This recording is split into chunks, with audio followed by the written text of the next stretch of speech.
Hello students, welcome to my YouTube channel school of biology. और मैं हूं आपका बायोलॉजी मेंटोर दिवाकर सर। बच्चों, आज की क्लास में प्लांट किंगडम का कुछ क्वेश्चंस डिस्कस करने वाले हैं। एक्चुअली ये कुछ क्वेश्चंस नहीं है, इसके अंदर बहुत सारे क्वेश्चंस छुपे हुए हैं। और बेहतर होगा कि आप पेन और पेपर लेके बैठें, ताकि वो इन्फॉर्मेशन जो इन क्वेश्चंस को डिस्कस करते हुए मैं बोलूँ उसे आप नोट कर सकें। आने वाले नीट एग्ज़ाम के लिए ये बहुत बहुत यूज़फुल होने वाला है, तो please listen to me very carefully. तो आपके सामने कुछ क्वेश्चंस हैं, उन क्वेश्चंस को आप ध्यान से देखो और जो मैं बोलूँ उसे आप नोट भी करते जाना। पहला क्वेश्चन है कि ploidy of endosperm of gymnosperm and angiosperm. तो बेटा, जिम्नोस्पर्म और एंजियोस्पर्म जो होता है वो हायर प्लांट है।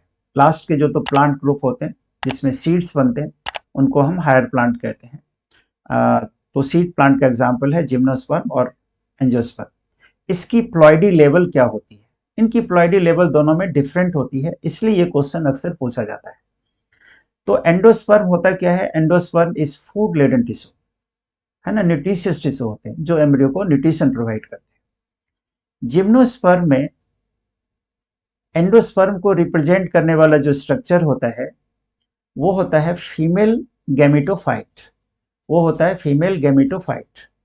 और फीमेल गैमेटोफाइट क्योंकि फर्टिलाइजेशन के पहले का स्ट्रक्चर है, एग है, इसलिए इसकी प्लॉइडी लेवल क्या होगी? एन होगी। तो जिम्नोस्पर्म में एंडोस्पर्म का प्लॉइडी तो हो गया n. But what about angiosperm? Angiosperm में इसकी प्लॉइडी लेवल होती है 3n, क्योंकि एंजियोस्पर्म में जो एंडोस्पर्म का फर्टिलाइजेशन एंजियोस्पर्म एंजियोस्पर्म में जो एंडोस्पर्म का फॉर्मेशन होता है वो फर्टिलाइजेशन के बाद होता है। और एंजियोस्पर्म में जो फर्टिलाइजेशन होता है वो डबल फर्टिलाइजेशन होता है। एक फर्टिलाइजेशन से तो एम्ब्रियो का फॉर्मेशन होता है और दूसरे फर्टिलाइजेशन से एंडोस्पर्म का फॉर्मेशन होता है। तो एंडोस्पर्म के फॉर्मेशन में एक तो मेल गैमेट जिसकी प्लॉइडी एन है, और एक सेंट्रल सेल का न्यूक्लियस जिसकी प्लॉइडी 2n है। तो 2n और n मिलकर के क्या बना देते हैं? 3n बनाते हैं। और इस स्ट्रक्चर को हम क्या बोलते हैं? इस फर्टिलाइजेशन को हम क्या बोलते हैं? Vegetative fertilization.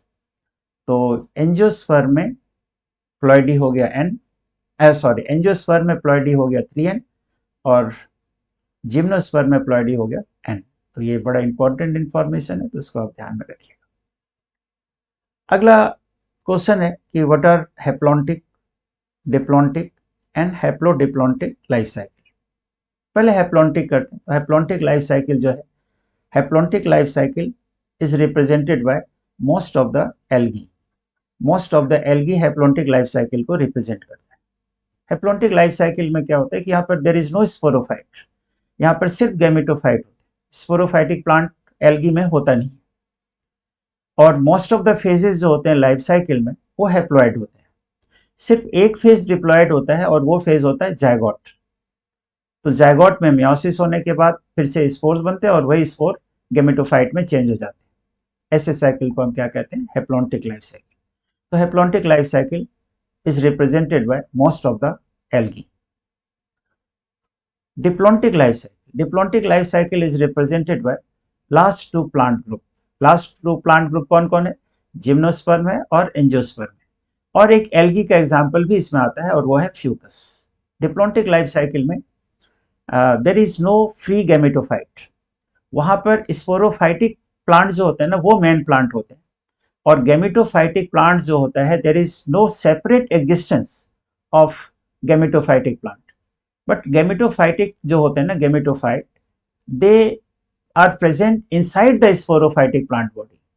तो इस तरह की साइकिल को हम क्या बोलते हैं? डिप्लॉन्टिक लाइफ साइकिल, जहां पर स्पोरोफाइट साइकिल को रिप्रेजेंट करते हैं। और रिप्रेजेंटेटिव एग्जाम्पल क्या हो गया? Gymnosperm and angiosperm. एक ट्रांजिशनल स्टेज होता है haplodiplontic life cycle. Haplodiplontic cycle में दोनों ही तरह के फेज का एग्जिस्टेंस होता है, हैप्लॉइड फेज का भी और डिप्लॉइड फेज का भी। हैप्लॉइड फेज क्या होता है? गैमेटोफाइट। डिप्लॉइड फेज क्या होता है? स्पोरोफाइट। ये दोनों जो फेज होते हैं वो सेपरेट होते हैं और एक ही लाइफ साइकिल में दोनों का एग्जिस्टेंस होता है। इसलिए हैप्लोडिप्लॉन्टिक लाइफ साइकिल कहते हैं। तो ये इसका जो रिप्रेजेंटेटिव एग्जाम्पल है वो है ब्रायोफाइट एंड टेरिडोफाइट। एनसीईआरटी में यही दे रखा है कि हैप्लोडिप्लॉन्टिक लाइफ साइकिल का एग्जाम्पल क्या हो गया, ब्रायोफाइट हो गया, टेरिडोफाइट हो गया, और कुछ एल्गी भी इसको रिप्रेजेंट करते हैं, जैसे कि एक्टोकार्पस है, जैसे कि पॉलीसाइफोनिया है। ये सब कुछ एग्जाम्पल हो गए हैप्लोडिप्लॉन्टिक लाइफ साइकिल। लेकिन बच्चों एक चीज और जो एनसीईआरटी में मेंशन नहीं है वो मैं अपनी तरफ से बताना चाहता हूँ कि एक टर्म और यूज होता है हैप्लोडिप्लॉन्टिक के साथ, डिप्लोहैप्लॉन्टिक। डिप्लोहैप्लॉन्टिक भी एक टर्म यूज होता है। इन दोनों में अंतर क्या है, हैप्लोडिप्लॉन्टिक और डिप्लोहैप्लॉन्टिक में अंतर यह है कि जो फेज, जैसे अभी हमने किया कि इस साइकिल में दो तरह के फेजेस होते हैं, गैमेटोफाइट और एज वेल एज स्पोरोफाइट। तो ये देखा जाता है कि कौन सा फेज डोमिनेटिंग फेज है। तो जैसे ब्रायोफाइट होते हैं, तो ब्रायोफाइट में हैप्लॉइड फेज इज डोमिनेंट, मतलब गैमेटोफाइट इज डोमिनेंट, और स्पोरोफाइट उस पर डिपेंड करता है। तो इसलिए उसको हम कहते हैं ब्रायोफाइट को हैप्लोडिप्लॉन्टिक लाइफ साइकिल। लेकिन टेरिडोफाइट में क्या होता है कि डोमिनेटिंग फेज जो होता है वो स्पोरोफाइट, तो इसलिए साइकिल को क्या कहना चाहिए, डिप्लोहैप्लॉन्टिक कहना चाहिए। लेकिन एनसीईआरटी में गिवन नहीं है, इसलिए मैं आपको अलग से नहीं बता रहा। तो आप ये ध्यान रखना कि मोस्ट ऑफ द एल्गी में हैप्लॉन्टिक लाइफ साइकिल, जिम्नोस्पर्म और एंजियोस्पर्म में डिप्लॉन्टिक लाइफ साइकिल, और हैप्लोडिप्लॉन्टिक लाइफ साइकिल ब्रायोफाइट और टेरिडोफाइट। इसके अलावा कुछ एल्गी का एग्जाम्पल बताया, एक्टोकार्पस है, पॉलीसाइफोनिया है, एक एल्गी फ्यूकस होता है उसमें डिप्लॉन्टिक लाइफ साइकिल भी होता है। तो ये एग्जाम्पल्स बड़े इंपॉर्टेंट है। तो ये कोई एक क्वेश्चन नहीं लिखा हुआ, मैं कंपेरेटिव बता रहा हूँ, इसीलिए हमने ये क्वेश्चंस कंपेरेटिव वे में एक्सप्लेन कर रहा हूँ, ताकि आप इन चीज़ों को नोट कर सकें और समझ सकें। अगला क्वेश्चन है कि state the division of homosporous और हेटेरोस्पोरस प्लांट्स। होमोस्पोरस, जब कोई प्लांट एक इक्वल साइज के स्पोर बनाता है तो उसको होमोस्पोरस कहेंगे, और अनइक्वल साइज के स्पोर बनाता है तो उसको हेटेरोस्पोरस प्लांट कहेंगे। अब इसको कंपैरेटिव वे में हम देखें तो इस तरह से होगा कि एल्गी जो है वो होमोस्पोरस, एल्गी होमोस्पोरस हो गया। फिर ब्रायोफाइट्स जो है, ब्रायोफाइट्स वो भी होमोस्पोरस होता है। मोस्ट ऑफ द टेरिडोफाइट ये भी होमोस्पोरस होता है। तो बचे कौन, कुछ टेरिडोफाइट। तो कुछ टेरिडोफाइट में दो इंपॉर्टेंट एग्जाम्पल आपके बुक में दे रखा है, एक है सेल्वेनिया और एक है सेलाजिनेला। तो सेल्वेनिया एंड सेलाजिनेला हेटेरोस्पोरस। और लास्ट के जो दो प्लांट ग्रुप होते हैं, जैसे जिम्नोस्पर्म है और एंजियोस्पर्म है, वो भी क्या है, हेटेरोस्पोरस। तो ये कुछ एग्जांपल्स हो गए हेटेरोस्पोरस प्लांट। होमोस्पोरस, हेटेरोस्पोरस, देखो हमने पूरे प्लांट किंगडम को क्लासिफाई कर दिया कि कहाँ पर होमोस्पोरस होता है, कहाँ पर हेटेरोस्पोरी होता है। फिर अगला क्वेश्चन है, mention the sex organ of different division of plant kingdom, इसके सेक्स ऑर्गन। तो एक चीज नोट करना बच्चों कि सेक्स ऑर्गन जो होता है, सेक्स ऑर्गन, एल्गी का जो सेक्स ऑर्गन होता है, एल्गी का वो यूनिसेलुलर होता है। पहले तो ये याद रखना है कि एल्गी का जो सेक्स ऑर्गन होता है वो यूनिसेलुलर होता है एंड नॉन जैकेटेड होता है, नॉन जैकेटेड। बाकी जितने भी प्लांट ग्रुप हैं, मतलब ब्रायोफाइट से लेकर के जिम्नोस्पर्म तक, वो मल्टीसेलुलर होगा और जैकेटेड होगा। जैकेटेड मतलब कवर होगा, जैकेटेड होगा। तो ये ध्यान में रखना। ये तो हो गया कि यूनिसेलुलर है या मल्टीसेलुलर, नॉन जैकेटेड है या जैकेटेड। अब हमें ये ध्यान में देखना है कि उनके सेक्स ऑर्गन को क्या कहते हैं। तो नोट करना, मैं आपको बता रहा हूँ, कंपेरेटिव वे में बता रहा हूँ। एल्गी में सेक्स ऑर्गन जो है, male and female sex organ को, मेल सेक्स ऑर्गन को एंथ्रीडियम कहते हैं और फीमेल सेक्स ऑर्गन को ऊगोनियम कहते हैं। ये हो गया एल्गी में।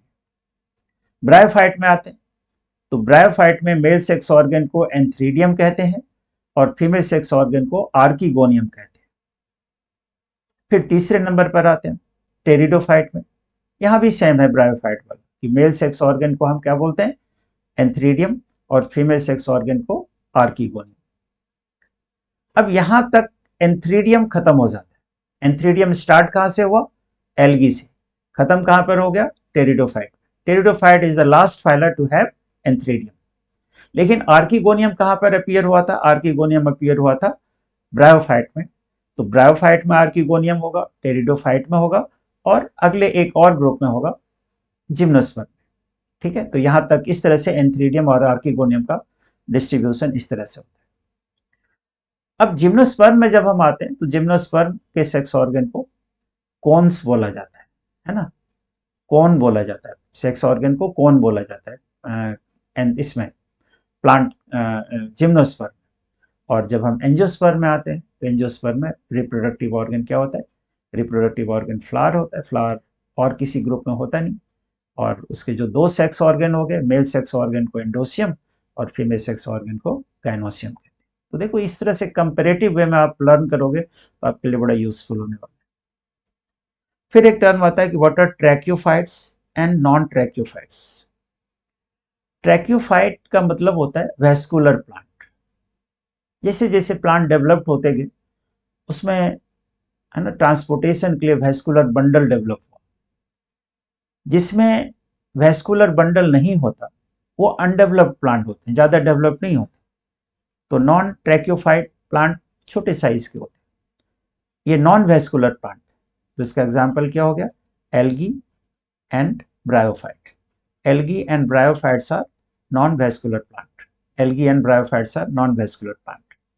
What are tracheophyte? Tracheophytes are vascular plant. वो वेस्कुलर प्लांट। तो वेस्कुलर प्लांट क्यों कहते हैं इसको? क्योंकि इसमें वेस्कुलर बंडल होता है। तो ये पहला जो ट्रैक्योफाइट है वो हो जाता है तुम्हारा टेरिडोफाइट। तो टेरिडोफाइट, जिम्नोस्पर्म और एंजियोस्पर्म, ये तीनों ट्रैक्योफाइट हैं, ये वेस्कुलर प्लांट। तो हमने 5 जो ग्रुप है प्लांट किंगडम का उसको इस बेसिस पर भी डिवाइड कर दिया कि ट्रैक्योफाइट एंड नॉन ट्रैक्योफाइट। एक क्वेश्चन है कि how many nuclei participates in double fertilization. Double fertilization में कितने न्यूक्लियस का पार्टिसिपेशन? तो डबल फर्टिलाइजेशन में एक फर्टिलाइजेशन तो होता है जिसको सिंगैमी कहते हैं। सिंगैमी कहते हैं जिसमें एक मेल गैमेट का न्यूक्लियस फ्यूज करेगा और एक फीमेल गैमेट फ्यूज करेगा। एक फीमेल गैमेट फ्यूज करेगा तो दो न्यूक्लियस तो ये हो गया, at least to the formation of zygote. इसको सिंगैमी बोला जाता है। दो न्यूक्लियस तो ये हो गया। दूसरा है कि एक दूसरा जो मेल गैमेट होता है, क्योंकि एंजियोस्पर्म में पॉलन ट्यूब दो मेल गैमेट को ट्रांसफर करते हैं और ये सेंट्रल सेल के न्यूक्लियस के साथ फ्यूज करते हैं। तो सेंट्रल सेल में कितने न्यूक्लियस की प्लॉरिटी क्या होती है? 2n। तो 2n और ये n मिलकर के क्या हो गया? 3n ये हो गया। इसी को एंडोस्पर्म बोला जाता है। तो 3 न्यूक्लियस इधर हो गया, ये 4 और एक 5। How many? 5 nuclei participates in double fertilization. Double fertilization में 5 न्यूक्लियाई का participation. Now state the example of last question हम कर रहे हैं endospermic and non endospermic seeds. बेटा सीड्स नॉन एंडोस्पर्मिक और एंडोस्पर्मिक, नॉन एंडोस्पर्मिक सीड्स जो होता है वो डाइकॉट का होता है। डाइकॉट का होता है मतलब डाइकॉट के सीड में एंडोस्पर्म नहीं होते, तभी तो उसमें 2 कॉटिलेडन होता है फूड रिजर्व को स्टोर करने के लिए। आपने सोचा कि वो 2 कॉटिलेडन क्यों होते हैं? कॉटिलेडन का क्या काम है? फूड रिजर्व को स्टोर करना। और मोनोकॉट में सिंगल कॉटिलेडन क्यों होता है? क्योंकि उनके एंडोस्पर्म होते हैं। तो endospermic seed is found in monocot. Endospermic seed is found in monocot और non endospermic seed is found in dicot. लेकिन उसके कुछ एक आध एक्सेप्शन भी, जैसे डाइकॉट में एक्सेप्शन है कैस्टर। कैस्टर डाइकॉट प्लांट है लेकिन इनके जो सीड होते हैं एंडोस्पर्मिक होते हैं। उसी तरह से ऑर्किड, ऑर्किड मोनोकॉट प्लांट है लेकिन उनके जो सीड होते हैं वो नॉन एंडोस्पर्मिक होते हैं। तो प्लांट किंगडम, एनिमल किंगडम, इन सबको हम क्या करेंगे? इसी तरह से कंपैरेटिव वे में पढ़ेंगे ताकि इंफॉर्मेशंस को, बहुत सारे इंफॉर्मेशंस को कम टाइम में हम गैदर कर सकें और क्वेश्चंस करते हुए हम उसको इम्प्लीमेंट कर सकें। मुझे उम्मीद है कि ये आपके लिए बहुत यूज़फुल रहा होगा, और यदि यूज़फुल रहा है तो प्लीज़ मेरे चैनल को सब्सक्राइब करिएगा, इसको ज़्यादा बच्चों के साथ शेयर करिएगा ताकि उनको भी उसका फ़ायदा मिल सके। Thank you very much for watching. मिलते हैं एक नए सेट ऑफ क्वेश्चंस के साथ। Thank you.